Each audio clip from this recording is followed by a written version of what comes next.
Terima kasih Anda masih menyaksikan Gapai Kemuliaan dalam episode Masuk Islam Secara Kafah. Kita lanjutkan kembali pembahasan kita. Nah Kiai, untuk masuk Islam secara kafah ini ya Kiai ya. Bagaimana misalnya ada seseorang yang tidak melaksanakan rukun Islam secara utuh Kiai. Apakah kemudian itu juga bisa dianggap sebagai kafir misalnya Kiai? Iya. Kalau dia tidak menjalankan rukun Islam itu bukan karena dia mengingkari, tetapi mungkin karena malas, karena kondisi lingkungan, maka itu tidak dikatakan dia kafir. Dia tetap disebut sebagai orang muslim, tetapi muslim yang tidak sempurna. Dan saya ingatkan para pemirsa untuk juga tidak mudah memberikan label orang itu munafik. Kenapa? Karena perjalanan hidup manusia itu kan berbeda-beda. Di masa Rasulullah Shallallahu Alaihi Wasallam itu ada orang yang selalu minum minuman keras. Maka teman-temannya yang muslim ini mengingatkan dia, bahkan dengan cara yang kasar. Maka kata Rasulullah, jangan hina dia, jangan rendahkan dia, karena dia itu cinta kepada Allah. Nah, logikanya nggak diterima kan oleh sebagian sahabat. Loh, kalau dia cinta sama Allah, dia nggak mabuk dong. Haram. Nabi mengajarkan sesuatu yang sangat esensi hari ini, bahwa orang tadi sejatinya di lubuk sanubarinya yang terdalam dia cinta kepada Allah. Tapi kelemahan dia sebagai manusia, di situ ada setan, ada lingkungan, ada kawan, itu boleh jadi menjerumuskan dia. Tetapi ketika dia tidak kehilangan pokok keislamannya, maka dia tetap bisa diharapkan untuk kembali kepada Allah. Nah, ini kalau kemudian kita berikan label yang menyakitkan hati orang tadi, salah-salah kita justru menjadi faktor pendorong dia semakin jauh dari agama. Dulu saya ya dengan guru saya di Mesir itu pernah lihat ada orang tuh suka banget baca sholawat di masjid gini, tapi tanpa sengaja satu hari dulu saya bertemu dengan orang tadi itu di musim dingin, jadi kan pakai baju panjang. Begitu di musim panas kan dia pakai baju pendek, maka kelihatan Mbak Eva itu ada tatonya gitu.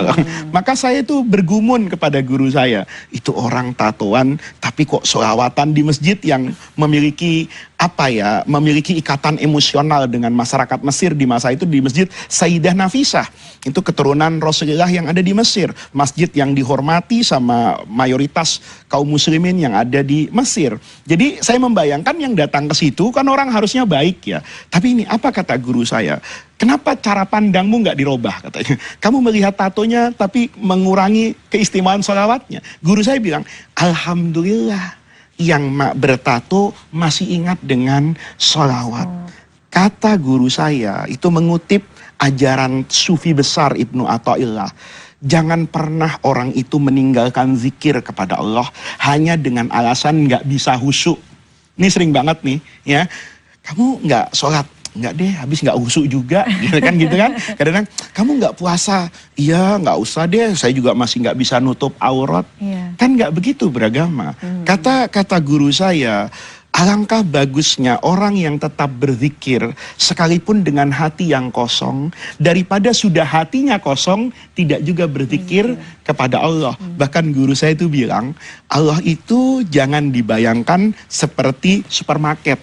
Saya waktu itu tanya, apa maksudnya guru? Kata beliau, supermarket itu hanya menerima uang yang asli, tapi tidak menerima uang yang palsu. Tetapi ibadah yang palsu itu bisa diterima loh oleh Allah sebagai jalan untuk kembali kepada taubat kepada Allah. Bisa jadi Mbak Eva, karena calon istrinya solihah, maka laki-laki era ini berusaha untuk menjadi soleh. Soleh yang palsu loh. Ya. Rajin ke masjid karena mertuanya ketua masjid, calon mertuanya ketua masjid. Kenapa kok datang ke pengajian ibu mertua yang ustadzah di sana? Boleh jadi ini kepalsuan.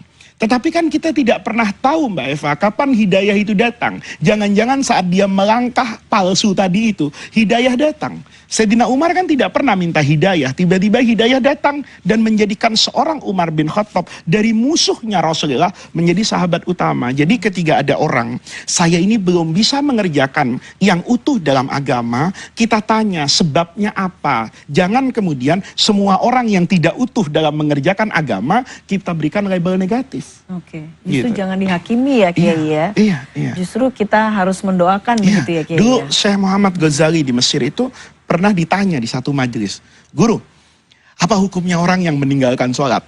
Kata beliau, hukumnya kamu ajak dia sholat. Lihat, boleh jadi orang tadi sedang lupa, kamu ingatkan. Boleh jadi dia mau sholat tapi nggak punya pakaian yang pantas untuk sholat, kamu belikan. Lalu beliau selalu mengajarkan kepada kami, mengatakan, nahnu, kita ini semua adalah duat, orang yang mengajak, bukan qudot, bukan orang yang menghakimi perbuatan orang lain. Oke, nah Kiai, saya yakin semua yang menyaksikan di sini ya, baik kita semua ingin menjalankan Islam secara kafah, secara termasuk sempurna. saya. Iya, betul. Semua sama, kita semua punya kelemahan kan. Iya.